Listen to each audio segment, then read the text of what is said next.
The morning sun painted golden streaks across Philadelphia's skyline as Andrew made his way through the familiar gates of Fairmount Park's public pool. At 14, he'd memorized every crack in the concrete path leading to the water, every chip in the blue paint around the pool's edge. The chlorine smell hit him like an old friend's greeting, sharp and familiar. Most teenagers would have been sleeping in on a Saturday, but not Andrew. He adjusted his worn swim goggles, a hand-me-down from the community center's lost and found box, and gazed at the still water. The early morning hours were his favorite, before the crowds, before the chaos, when it felt like the whole pool belonged to him alone. His mom would be halfway through her 12-hour shift at Jefferson Hospital by now. A dedicated nurse who worked weekends to keep food on the table and their small apartment's lights on. Andrew knew the sacrifice behind every double shift she took, which only made him more determined to make something of himself. The pool had become his second home over the past 3 years. While other kids his age played video games or hung out at the mall, Andrew found peace in the rhythmic motion of swimming laps. Each stroke brought a sense of freedom, each breath a moment of clarity. The water didn't care where he came from or what shoes he wore. Here, he was just a swimmer, pushing himself to be better with every lap. He'd learned to swim by watching YouTube videos and practicing during public swim hours. Now he could glide through the water like a fish, his movements smooth and confident.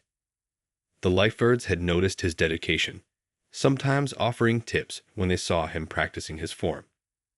One of them, Mr. Rodriguez, even suggested he try out for the city's youth swimming program, but the registration fees were more than his family could afford right now. As Andrew dove into the cool water for his first lap, his mind wandered to the younger kids who often watched him from the pool's edge. He'd started giving them informal swimming tips, showing them how to float and breathe properly. Their wide-eyed excitement when they managed to swim their first length of the pool reminded him of his own journey. Between laps, he thought about the news story he'd read on his phone last night, about how drowning rates were higher in neighborhoods like his, where access to swimming lessons was limited. The story had kept him awake, thinking about how something as simple as knowing how to swim could be the difference between life and death. The morning light grew stronger as Andrew continued his routine, each lap bringing new energy to his muscles. He didn't know it yet, but just across town, a powerful woman was starting her day, someone whose path would soon cross with his in the most unexpected way. For now, though, he was just a boy in love with swimming, making the most of his Saturday morning in the peaceful quiet of an empty pool. Little did Andrew know that this ordinary morning would become the beginning of an extraordinary story, one that would change not just his life, but the lives of countless others in his community.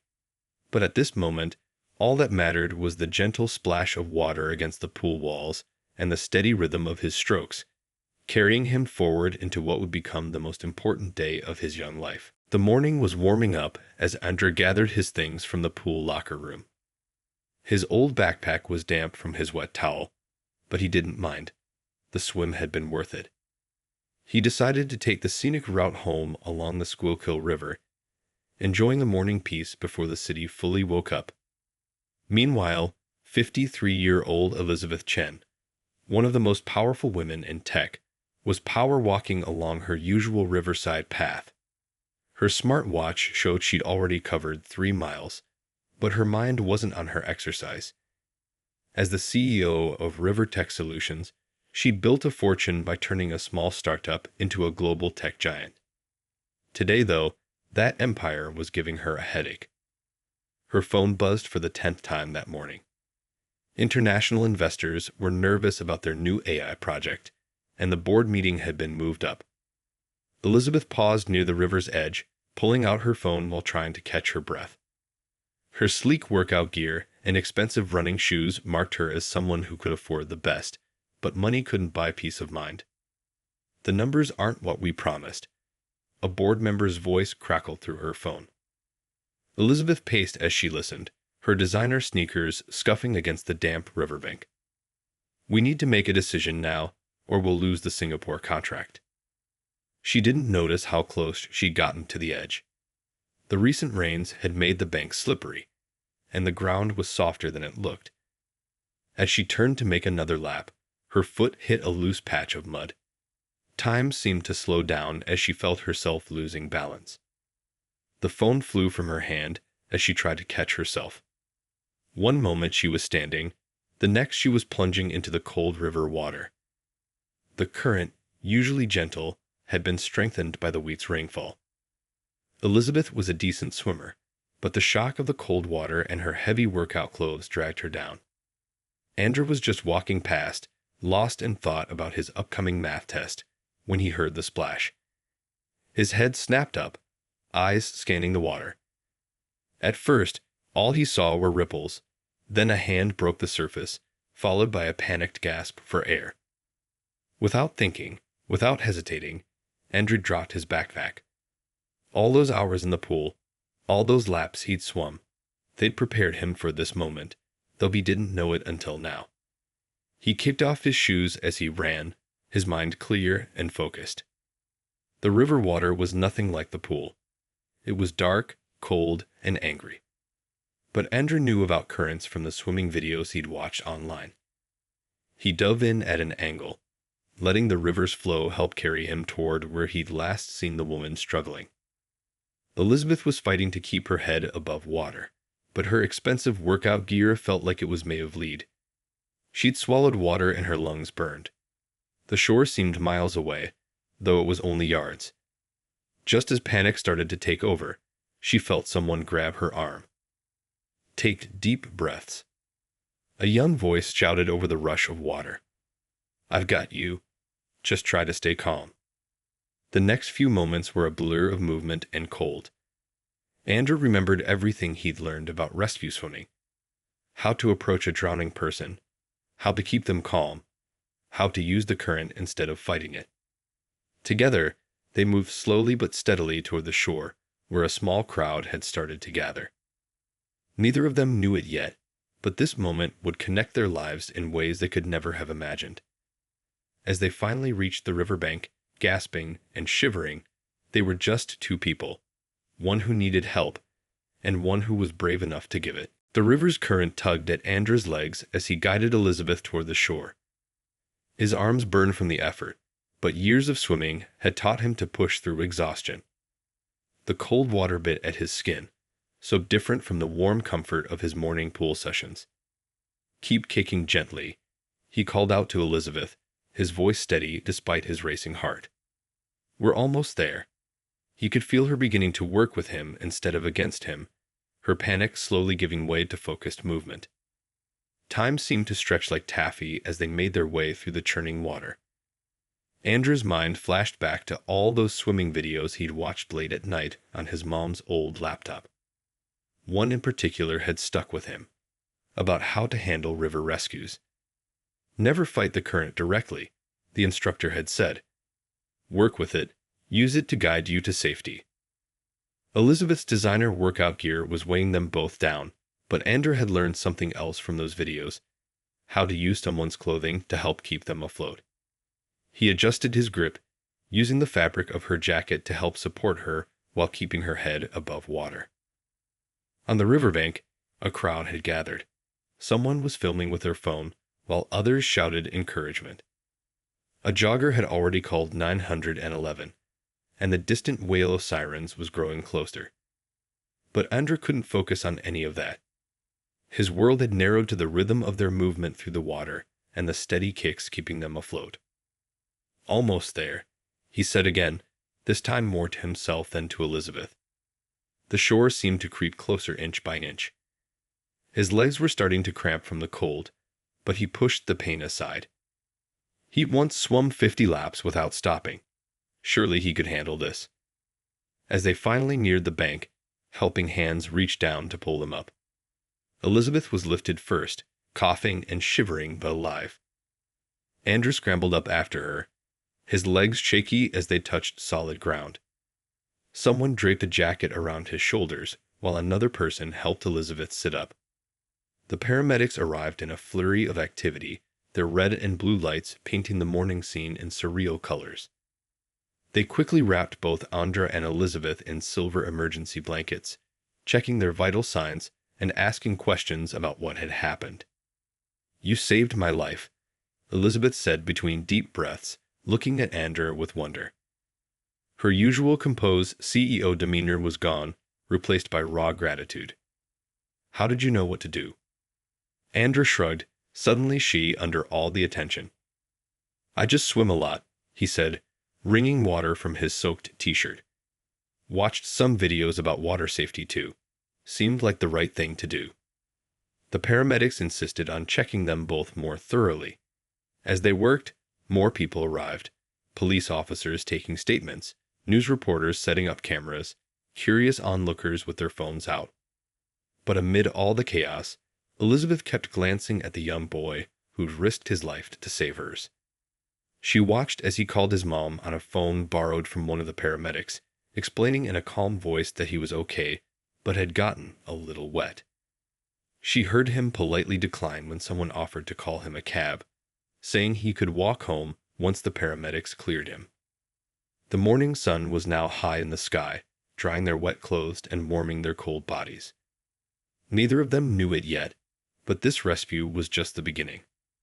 As the paramedics finished their checks and the crowd began to thin, something remarkable was already taking shape. A connection that would spark change far beyond this riverside scene. Andrew's simple act of courage would soon ripple out into the world in ways he couldn't imagine. But for now, he just sat quietly, answering questions and thinking about how his mom was going to react when she got home and heard what had happened on what was supposed to be just another Saturday morning. The emergency room buzzed with activity, but in the small curtained area where Elizabeth sat, time seemed to slow down. She'd insisted that Andrew be checked out too, and now they were both being monitored for signs of hypothermia. Her expensive workout clothes had dried stiff with river water, a reminder of how close she'd come to disaster. "Your blood pressure is back to normal," the nurse said, checking Elizabeth's vitals one more time. "But take it easy for the next few days." Elizabeth barely heard her. She was watching Andrew through the gap in the curtains as he talked with another nurse, his calm demeanor remarkable for someone so young. In the next cubicle, Andrew answered questions about his medical history while texting updates to his mom. He'd finally convinced her not to leave her nursing shift early. He was fine, just cold and tired. The spare scrubs the hospital had given him to wear were too big, making him look even younger than his 14 years. "You teach swimming?" Elizabeth asked, overhearing his conversation with the nurse about his pool experience. Her voice was still raspy from swallowing river water. Andrew looked up, slightly embarrassed. "Not really teaching. I just help out sometimes. Show kids the basics, you know. A lot of them never had the chance to learn." He paused, then added, "My friend almost drowned when we were little. That's why I started swimming. Didn't want to feel helpless like that again."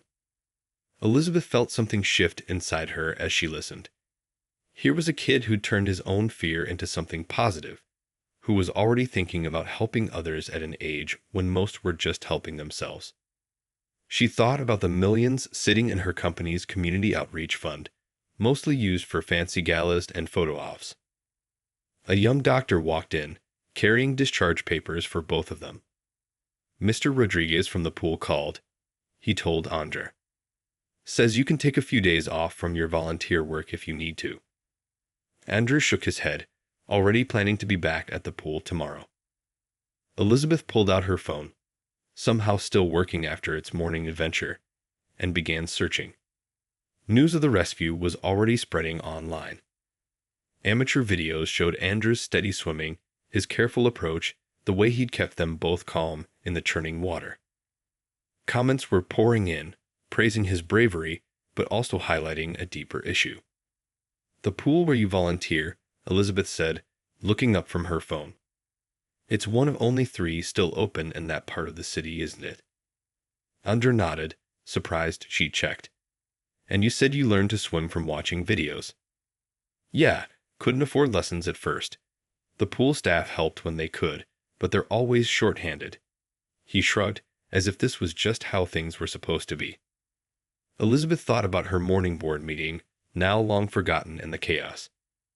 They'd been discussing market expansion, profit margins, shareholder value. None of it seemed as important as what she was learning in this hospital room. As they prepared to leave, Andra's mom finally arrived, still in her nursing scrubs from the hospital where she worked. The look on her face, pride mixed with lingering worry, struck Elizabeth deeply. Here was another person who understood service, sacrifice, and the importance of community. Elizabeth watched their reunion, her CEO mind already turning with possibilities. She'd built her tech empire by recognizing opportunities and acting on them. Now, watching Andrew with his mother, she saw perhaps the most important opportunity of her career. Not to make more money, but to make a real difference. A plan was forming in her mind, one that would go far beyond a simple thank you gift. But first, she needed to understand more about Andrew's world, about the community that had shaped such a remarkable young man. As she signed her discharge papers, Elizabeth knew that her life had been saved in more ways than one that morning. By Monday morning, the story had spread like wildfire. Andrew tried to slip quietly into his first period class, but his classmates' excited whispers followed him through the hallway. Someone had taped a newspaper clipping to his locker. There he was on the front page, wrapped in an emergency blanket beside the river. "You're all over the internet," his best friend whispered as Andra slid into his seat. The YouTube video of the rescue had already hit 1 million views. Local news stations had been calling his house all weekend, but his mom had firmly told them her son needed rest. What nobody knew was that Elizabeth hadn't been resting at all. She sat in her corner office on the 40th floor of downtown's tallest building, surrounded by windows that showed the same river that had nearly claimed her life. Her laptop displayed dozens of tabs, reports about public pool closures, statistics about drowning rates in low-income neighborhoods, and funding proposals for swim education programs. "Ma'am, the board members are asking about the Singapore deal," her assistant reminded her. Elizabeth waved him off, focused on a different set of numbers now. She'd spent Sunday digging into the truth behind the city's swimming programs. What she found shocked her. 20 public pools had closed in the past 5 years. Budget cuts. Lack of maintenance. No money for lifeguards or instructors. And in neighborhoods like Andra's, drowning rates were 3 times higher than in wealthy areas. The pool where he volunteered was scheduled to close next summer. Elizabeth picked up her phone and dialed a number. "Tom, remember that community fund we've been sitting on? I know what we're going to do with it." She paused, looking at a photo of Andrew teaching young kids to float. Someone at the pool had shared it with a local reporter. "And I'm going to need you to double it." Meanwhile, Andrew was trying to focus on his math test, but his mind kept drifting back to the river. He hadn't told anyone, but he'd gone back to the pool on Sunday. Not to swim, just to sit and think. The little kids he usually helped had crowded around him, full of questions. One of them, a tiny first grader, had asked him to teach her to swim as good as you. During lunch break, Andrew's phone buzzed with a text from an unknown number. It was Mr. Rodriguez from the pool. "Someone's asking questions about our swim program," the message read. "Important people. Good questions." Across town, Elizabeth stood in front of a room full of surprised executives. The presentation screen behind her didn't show profit projections or market analyses. Instead, it showed photos of closed pools, statistics about community health, and at the center, a picture of kids learning to swim. "We've been thinking too small," she told them. Her near-death experience had shifted something fundamental in her understanding of what real value meant. Our technology connects people across the world, but what about connecting communities right here? One board member raised his hand. "The shareholders," he began, but Elizabeth cut him off with a smile. "The shareholders will love this," she said, clicking to the next slide. "Because we're not just building pools, we're building futures." She thought about Andra, about his simple dedication to helping others. about how he'd jumped into dangerous waters without hesitation to save a stranger. Back at school, Andrew was packing up his books when the principal called him to the office. His heart raced. Was he in trouble? But the principal was smiling, holding a letter in her hand. "There's someone who wants to meet with you and your mother," she said.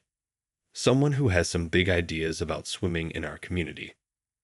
Andrew didn't know it yet, but his ordinary life was about to change in extraordinary ways. Not because he'd saved someone rich and powerful, but because he'd shown that one person's dedication to helping others could spark a much bigger change. The school auditorium was packed. Students whispered excitedly, phones ready to record. Andrew sat in the front row next to his mom, who had managed to get the day off from her nursing shift. Neither of them knew exactly why they were there, just that it was something important about the community. The principal stepped up to the microphone, but before she could speak, the back doors opened. Elizabeth walked in, looking different from the scared woman Andrew had pulled from the river. Today she moved with purpose, her business suit a stark contrast to the workout clothes she'd worn that fateful morning. 2 weeks ago, Elizabeth began, her voice filling the room, "a young man from the school saved my life." The audience went quiet. But what I've learned since then is that he's been saving lives in this community for much longer than that. The screen behind her lit up with pictures. Andrew helping little kids float, teenagers practicing their strokes, elderly neighbors doing water aerobics. All taken at the old community pool where he volunteered. Today, Elizabeth continued, River Tech Solutions is announcing the creation of the Community Waves Initiative. She paused, looking directly at Andrew. A $50 million program to rebuild, renovate, and staff public pools across our city. The auditorium erupted in cheers. Andrew's mom grabbed his hand, tears in her eyes. But Elizabeth wasn't finished. The first project will be right here in this neighborhood.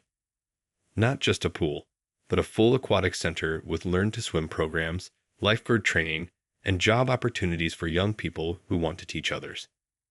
Behind her, the screen showed architectural renderings of a beautiful modern building with floor-to-ceiling windows and multiple pools. Andrew could hardly believe what he was seeing. But Elizabeth said, raising her hand for quiet, "This program needs leadership. Someone who understands this community, who knows what it means to teach others, who has shown courage both in and out of the water." She turned to Andrew. "Would you help us shape this program?" Andrew stood up slowly, his legs shaky. This wasn't just about him anymore. He thought about all the kids who crowded around the pool edge every weekend, eager to learn. About his friend who'd almost drowned years ago. About all the closed pools he'd seen in nearby neighborhoods. "Yes," he said simply. The word echoed through the microphone. "But I have some ideas about what we need." Elizabeth smiled. "That's exactly why we want you involved. This isn't about a big company coming in to take over. It's about working together to build something that really serves the community." The presentation continued with details about free swimming lessons, job training programs, and partnerships with local schools. But the most powerful moment came when Andrew's mom stood up to speak. "My son," she said, her voice thick with emotion, "taught himself to swim because we couldn't afford lessons. He's been teaching others for free because he didn't want anyone else to feel that same barrier. Now, because of him, thousands of kids will have the chance he didn't have." As cameras flashed and reporters took notes, Andrew looked out at his classmates. He saw hope in their faces, excitement about possibilities they hadn't imagined before. The old pool where he'd spent so many mornings would soon be transformed, but its spirit, the spirit of community, of helping others, of making sure everyone had a chance to learn, would grow stronger than ever. Elizabeth wrapped up the presentation, but she wasn't just announcing a program anymore. She was sharing a vision of what could happen when people came together, when a single act of courage sparked something bigger. The drowning statistics that had kept Andrew up at night would change. The closed pools would reopen. And most importantly, a new generation would have the chance to learn not just how to swim, but how to lift others up along the way. As the assembly ended and people began to file out, Andrew stayed in his seat for a moment, taking it all in. His regular Saturday morning swim had turned into something he never could have imagined.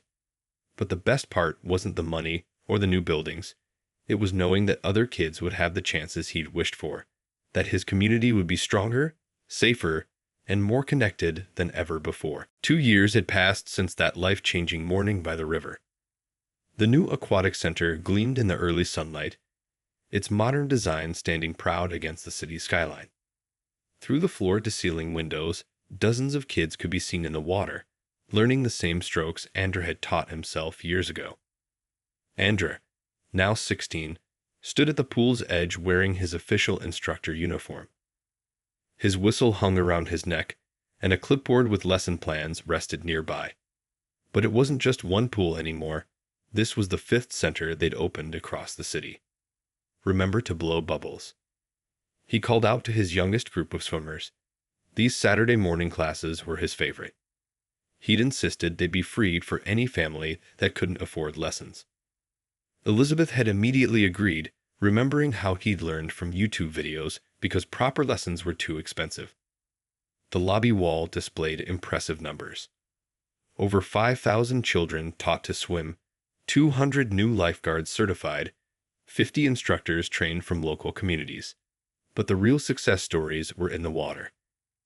Like the grandmother who'd finally learned to swim at age 65, or the high school swim team that had just won their first city championship. Elizabeth visited regularly, though she hardly looked like a billionaire tech CEO when she did. Today she sat on a pool bench, watching Andrew teach. She'd changed too. Her company now had a reputation for community investment that went far beyond just writing checks. The Houston program launches next month, she told Andrew during a break between classes. Similar centers were being built in cities across the country, each one partnering with local communities to create programs that really worked for their neighborhoods. Andrew's mom had cut back her nursing hours. She now helped manage the center's health and safety programs. Her experience in healthcare had proved invaluable in creating protocols that kept everyone safe while learning. The local news had moved on to other stories, but the impact continued to grow. Crime rates had dropped around each new center. Kids had safe places to go after school. Families gathered for free swim nights, building connections that strengthened the whole community. Ready for the teen class? Andrew's assistant instructor asked. She was one of many local teenagers who'd found their first job at the center. The program didn't just teach swimming, it created careers. Andrew checked his watch. The teen class was special because many of them had been his first students 2 years ago. Now they were training to become instructors themselves, keeping the cycle of teaching and learning going. A small crowd had gathered by the viewing window. Among them was the river rescue team that had arrived that morning 2 years ago. They now partnered with the center to teach water safety courses. One of them waved at Andrew, remembering the skinny kid who'd done their job for them that day. The center's walls told stories. Photos of first swims, swimming certificates, lifeguard graduations.